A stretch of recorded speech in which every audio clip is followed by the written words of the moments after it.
Vonina ary nanamafy tanteraka ny lidera fanilo any amin'ny faritry Boeny iny amin'ny fanoanana ny kandida Ajo Andriany Anarivelo ho filoham-pirenena amin'ny 4 ny volana Jolay ho avy izao raha ny fanazavana nataon'izy ireo. Tsara sy matipaika ary hita taratra ny zava-bita nataony ity kandida ity tao anatiny izay efa taona ny tao anatin'ny tetezamita izay ary hita tanteraka ny fitondrana fa mangarahara. Rehefa mitondra dia mitsinjo ny daholobe ka maika ave isika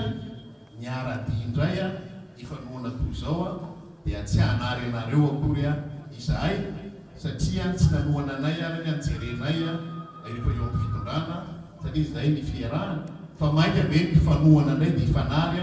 gamba tsy rahatiny zany ary tsy ho avy mihitsy ary isan'ny fanovana ny raisana nandritra nyity tetezamity ary isan'ny tsy nekena nandritra nyity tetezamity izay nanaovana tsimotsimoka an'izay fiarahana izay sady no milaza amintsika fa raha nilazaina taminay raha nilazaina tamika tamin'ny 2024 maro amin'ireo mialatsiny manonona anarany teneniko tsirairay izy ireo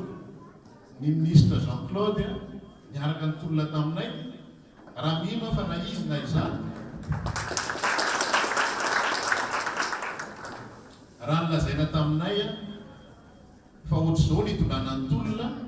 mino fa izay mikalasa amin'nanda fa tsy nanona mon'ny tenanay tamin'ireny tolona natao tamin'ny 2024 reny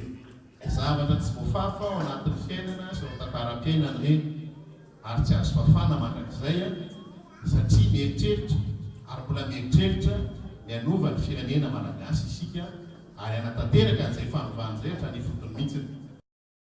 Betsaka moa ny zava-bita tao anatin'izay efa taona izay ary tsy mahagaga hoy ny lidera fanilo any amin'ny faritry Boeny raha toa ka mitodika tanteraka azy ny fanoanana ny kandida Ajo Andriany Anarivelo Hervelona izy ireo amin'izao fotoana izao satria dia matotra tanteraka ny eo amin'ny rotota ny amin'ny malagasy miara-miainga sy ny lidera fanilo amin'izao fotoana izao. Tao anatin'ireo faritra 20 dia 70 tamin'ny fikambanan'ny lidera fanilo no nanaiky sy nakatoa izay fanoanana izay.